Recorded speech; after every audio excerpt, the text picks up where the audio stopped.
नमो बुद्धाय मित्रों। हमारे मन में गंदे विचार क्यों आते हैं? हम नहीं चाहते हैं, पर फिर भी हमारे मन में गंदे विचार आते रहते हैं। लेकिन क्यों?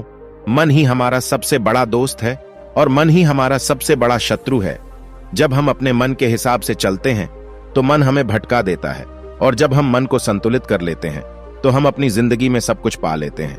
हम हमारे मन में आने वाले गंदे विचारों को रोकने की कोशिश करते हैं, पर जितना हम रोकते हैं उतने ये विचार हमारे अंदर प्रवेश करते जाते हैं। आप जिस चीज से जितना दूर भागोगे उतना ही वह चीज आपको अपने पास रहेगी। इसलिए उस चीज से भागो मत, उस पर संतुलन कायम करो। मित्रों, काम वासना को लेकर लोगों के मन में तरह तरह की भ्रांतियां रहती हैं। लोग इसे बुरी नजर से देखते हैं। लोग इसके बारे में जानना ही नहीं चाहते हैं। सिर्फ इस वासना में नदी की धारा के जैसे बहते चले जाते हैं और सिर्फ बहते चले जाते हैं। काम वासना तो जीवन का स्रोत है। उससे ही लड़ी ढोगे तो आत्मघाती हो जाओगे। उससे लड़े ढो मत, उसे समझो, भागो मत, जागो। इस बारे में भगवान गौतम बुद्ध ने बहुत अच्छे तरीके से समझाया है, तो आइए इसे ठीक से समझते हैं।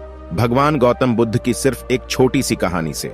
एक बार एक नवयुवक गौतम बुद्ध के पास आकर कहता है कि हे तथागत, मेरे मन में इतनी अश्लील विचार क्यों आते हैं? क्यों मेरा मन इतनी अश्लीलता से घिरा हुआ है? मेरे मन में अक्सर काम वासना के विचार आते रहते हैं। मैं इसे दूर नहीं कर पा रहा हूं और मैं इसके बारे में सोच सोच कर अपना समय तथा ऊर्जा भी नष्ट कर देता हूं, और इसी की वजह से मैं शांत नहीं रह पाता हूं। मेरे मन में, मेरे दिमाग में हमेशा अशांति छाई रहती है। मैं हमेशा विपरीत लिंग के प्रति आकर्षण महसूस करता हूं। उस युवक की ये बातें सुनकर बुद्ध मुस्कुराए और बोले, क्या तुम्हें मालूम है कि काम वासना क्या होती है? ये हमारे भीतर कैसे उत्पन्न होता है और हमारे ऊपर कैसे हावी होता है? क्या यह तुम्हें मालूम है? युवक ने कहा, मुझे यह तो नहीं पता कि काम वासना होती क्या है, लेकिन यह जो कुछ भी है बहुत बुरी है। बुद्ध ने कहा, प्राकृतिक रूप से जो भी हमारे भीतर है उसके कुछ ना कुछ जरूरतें हैं, कुछ ना कुछ कारण हैं। वासना तो एक प्रकार की भावना है, एक प्रकार के विचार है जो हमारे मन में उठती है और जो हमें किसी ना किसी चीज की कमी का एहसास दिलाती है। फिर हम उस कमी को पूरा करने के लिए उस चीज की तरफ आकर्षित होना शुरू कर देते हैं। पहले आप इसे ठीक से समझो। जैसे किसी के पास धन की कमी है तो उसके अंदर धन की वासना उत्पन्न होती है, तो वासना कुछ और नहीं है बल्कि यह एक प्रकार की कमी है, एक प्रकार का जरूरत है जो हमें एहसास करवाती है। और जब यह वासना शारीरिक हो तो हम इसे काम वासना कह देते हैं।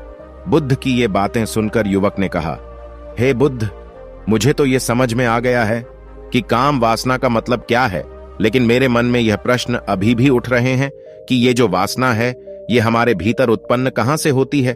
बुद्ध ने कहा, यह कहीं से आती नहीं है, बल्कि यह प्राकृतिक रूप से हमारे भीतर मौजूद होती है, और इसका होना भी आवश्यक है, क्योंकि यही मानव जाति का विस्तार का आधार भी है। अगर वासना नहीं होती तो हम सभी लोग इस दुनिया में कैसे आते? युवक ने कहा, हे बुद्ध, जब काम वासना हमारे अंदर प्राकृतिक रूप से होती है तो फिर इस दुनिया के लोग काम वासना को गलत क्यों बोलते हैं? बुद्ध बोले, यह एक बहुत बड़ी समस्या है कि लोगों ने काम वासना को गलत नजरिए से देखना शुरू कर दिया है। लोगों ने इसे दबाने की कोशिश करना शुरू कर दिया है। काम वासना का होना गलत नहीं है, बल्कि काम वासना का बेलगाम होना गलत है। लोग अक्सर यही गलती करते हैं कि केवल उसी के बारे में सोचते हैं और उसी वक्त यही वासना उसके ऊपर हावी हो जाती है। उसी के बारे में हमेशा सोचते रहना, उसी के लिए जीना, केवल उसी को अपना जीवन का लक्ष्य मान लेना, यह गलत है। उसके बाद बुद्ध ने उस युवक से फिर पूछा, तुम्हें क्या लगता है कि क्या जानवरों में भी काम वासना होती है? युवक ने कहा, बुद्ध, होती तो है, क्योंकि जानवरों को भी तो अपनी पीढ़ी आगे बढ़ानी है। बुद्ध ने फिर कहा, हम जानवरों की काम वासना को गलत क्यों नहीं कहते हैं? युवक ने कहा, पता नहीं। हे बुद्ध, आप ही बताइए। फिर बुद्ध बोले, क्योंकि जानवर अपनी काम वासना का उपयोग सिर्फ संतान उत्पन्न करने के लिए ही करते हैं, उससे खुशी प्राप्त करने के लिए नहीं, और ना ही सुख पाने के इरादे से करते हैं। क्योंकि जानवरों को प्रकृति ने इतना सोचने समझने की शक्ति दी ही नहीं है कि वह अपने काम वासना को अपने क्षणिक सुख का एक आधार बना सके, जबकि हम इंसान अपने सोचने समझने की क्षमता का दुरुपयोग करके प्रकृति में पाए जाने वाली हर चीज से अपने सुख और आनंद प्राप्त करने की कोशिश करते हैं। हम इंसानों ने काम वासना के साथ भी यही किया है। लोगों ने काम वासना को अपने जीवन का आधार बना लिया है। वे हमेशा उसके बारे में सोचते रहते हैं और वे उसे अपने आनंद और खुशी का आधार बना लिया है। जिस भावना को प्रकृति ने मानव जाति का अस्तित्व बनाए रखने के लिए हमारे अंदर डाला है, उसे हमने जीवन का सर्वोपरि लक्ष्य बना रखा है। और इंसान के काम वासना का बेलगाम होना ही उनके दुखों का कारण बनता है, उनके दुखों का अस्तित्व बनता है। वासना जितनी तीव्र होती जाती है, दुख उतना ही बढ़ता जाता है। युवक ने कहा, यह काम वासना हमारे ऊपर हावी होती क्यों है? इसके बेलगाम होने का आखिर कारण क्या है? क्यों हम इसे नियंत्रित नहीं कर पाते हैं? युवक की ये बातें सुनकर बुद्ध ने कहा कि काम वासना का बेलगाम होने का मुख्य 4 कारण हैं। इन 4 कारणों में पहला कारण यह है कि जीवन में किसी बड़े उद्देश्य का ना होना, किसी बड़े लक्ष्य का ना होना। बुद्ध ने फिर उस युवक से पूछा, क्या जब तुम किसी काम में व्यस्त होते हो तब भी तुम्हारे दिमाग में अश्लील विचार आते हैं? युवक ने कहा, नहीं भगवान, जब मैं किसी काम में व्यस्त रहता हूं तब मेरे दिमाग में अश्लील विचार आते ही नहीं हैं। बुद्ध फिर बोले, हमारा दिमाग तो एक बार में सिर्फ एक ही चीज के बारे में सोच सकता है, इसलिए जब हमारे दिमाग में कोई दूसरा विचार चल रहे होंगे तो अश्लील विचार आएंगे ही नहीं। अगर हमारे जीवन में कोई दूसरा बड़ा लक्ष्य हो और हम उस लक्ष्य के प्रति पूरी तरह से समर्पित है, तो हमारे पास कभी भी इतना समय ही नहीं होगा कि हम इस फालतू के विचार के बारे में सोच सके। और अगर ऐसे विचार उठते भी होंगे तो हमारे दीर्घ लक्ष्य के प्रति इन फालतू के विचारों को आसानी से हमारे मन से अलग कर देंगे। लेकिन समाज की सबसे बड़ी समस्या यही है कि लोगों के पास दृढ़ लक्ष्य नहीं है, कोई बड़ी उद्देश्य नहीं है। काम वासना के बेलगाम होने का दूसरा कारण है कि समाज के द्वारा बिना सोचे समझे इसे गलत बताकर इसे दबाए जाने की कोशिश करना। लोगों की सबसे बड़ी समस्या है कि वे कामुकता को हमेशा से ही शक की नजर से देखा है। हमने अपनी प्रजनन अंगों को शरीर के बाकी अंगों की तरह स्वीकार ही नहीं किया है, जबकि हमारे प्रजनन अंग भी हमारे शरीर का हिस्सा ही है और यह मात्र एक हिस्सा है, इससे अधिक कुछ भी नहीं है। फिर गौतम बुद्ध ने इंसानों में कामुकता के हावी होने का तीसरा कारण बताया। उन्होंने बताया कि हमें अपने विचारों के प्रति, अपनी सोच के प्रति जागरूक ना होना, हमारे मन में कैसे विचार चल रहे हैं, कैसी हमारी भावनाएं हैं, इस पर हम कभी भी ध्यान नहीं देते हैं, कभी भी इसे जानने की कोशिश नहीं करते हैं।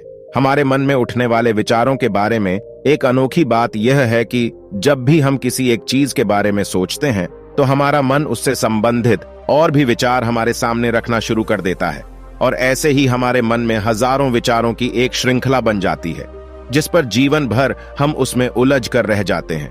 और ठीक ऐसे ही अश्लील विचारों के साथ होता है। हम जब एक बार किसी को देखकर अपने मन में एक अश्लील विचार उत्पन्न कर देते हैं, फिर हमारा मन अपने आप इन विचारों की एक श्रृंखला बना देती है, जिसके बारे में सोच सोचकर हम अपना कीमती समय और अपनी ऊर्जा को नष्ट कर देते हैं। इसलिए हमें अपनी जागरूकता के साथ अपने विवेक का उपयोग करके अपने भीतर उठने वाले विचारों पर ध्यान देना बहुत जरूरी है।